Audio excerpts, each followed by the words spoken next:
नमस्कार. श्री स्वामी समर्थ सर्वांना. सर्वांचं आपल्या हौस सखी स्वाती या चॅनलवरती मनापासून स्वागत आहे.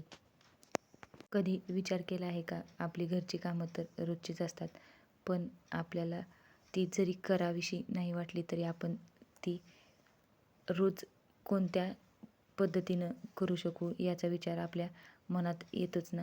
माझ्याही मनात तेच विचार रोजच्या कामाबद्दल चालू असतात. मीही तुमच्यासारखाच विचार करते.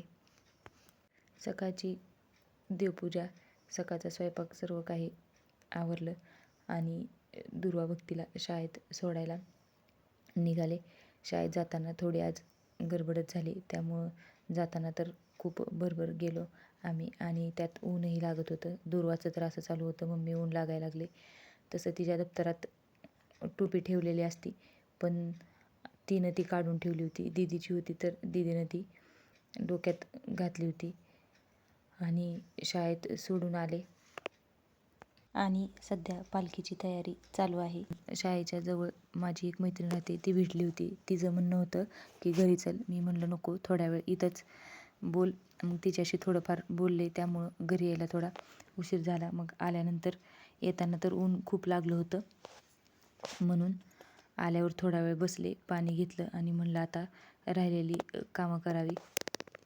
बाकी सगळं तर जाताना करून गेले होते, पण कपडे धुवायचे राहिले होते. त्यातही थोडेफार अक्कांनी धुतले होते. मग मी आल्यानंतर त्यांना म्हटलं मी धुते. मग कपडे धुतले आणि थोडे आत थोडे बाहेर असे वाळत घातले होते. थोडे सुकल्यानंतर म्हणलं थोडं पलटी करून टाकावं, कारण ऊन असल्यामुळं लगेच ते वाळून जातील. असं केल्यावर लवकर कपडे वाळतात, नाही तर पुन्हा ऊन या बाजूचं पलीकडच्या बाजूला जातं. मग ऊन होतं तोपर्यंत म्हणलं पलटी करून टाकली की चांगले वाळतील. कपडे वगैरे झाले, फरशी वगैरे पुसून घेतली आणि त्यानंतर मी आणि अक्कांनी जेवण केलं. आणि गावात वारकऱ्यांची खूप छान सोय केलेली आहे. संध्याकाळी पुन्हा त्यांना शाळेतून घेऊन आल्यानंतर ही आतमध्ये टाकलेली कपडे थोडी ओलीच होती, त्यामुळंच बाहेरची कपडे पलटी करून टाकली. ती बाहेरची वाळली, पण आतमधली कमी वारं लागत होतं, त्यामुळं थोडी सुकायची राहिली होती. मग तसंच पलटी करून ठेवली. म्हणलं आता काढलेच आहेत कपडे तर इथंच घड्या घालून घ्याव्या, कारण परत घरात नेऊन तेच करण्यापेक्षा इथं बाहेरच ठेवली होती काढून. मग म्हणलं त्याच्या घड्या घालून घेतल्या म्हणजे ते परत घरात तसेच ठेवायला येतील. आणि त्या दोघींना शाळेतून आल्यानंतर परत मामांनाही चहा वगैरे करून दिला. मीही घेतला आणि मग ही बाकीची कामं केली. तसं तर शाळेत आणायला जायच्या आधी करते, पण आज जरा कपडे सुकलेले नव्हते, म्हणून म्हणलं आल्यानंतर आपण काढावी. सर्व बाहेरचं झाडून वगैरे घेतलं आणि मग पुन्हा संध्याकाळच्या स्वयंपाकाचं नियोजन. परत संध्याकाळी स्वयंपाक करायचा होता, कारण रात्री आम्ही जेवणही लवकर करतो, त्यामुळं रात्रीच्या जेवणाची तयारीही लवकरच करावी लागते.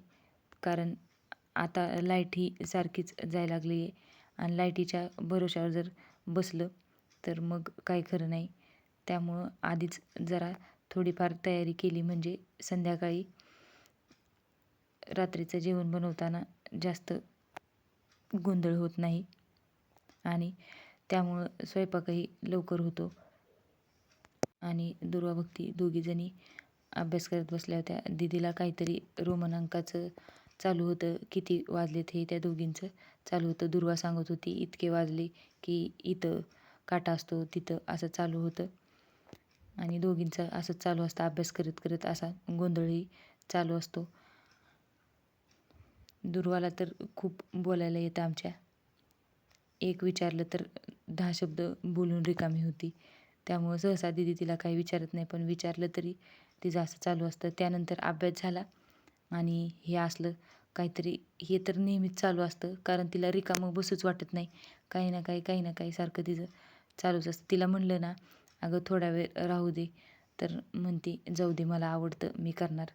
जेवण वगैरे झालं, त्यानंतर मामा आमचे निवांत असे पान खात बसले होते. रात्रीची जेवणानंतरची भांडी घासून ठेवली होती. तुम्हाला जर माझे व्हिडिओ आवडत असतील तर चॅनलला नक्की सबस्क्राईब करा.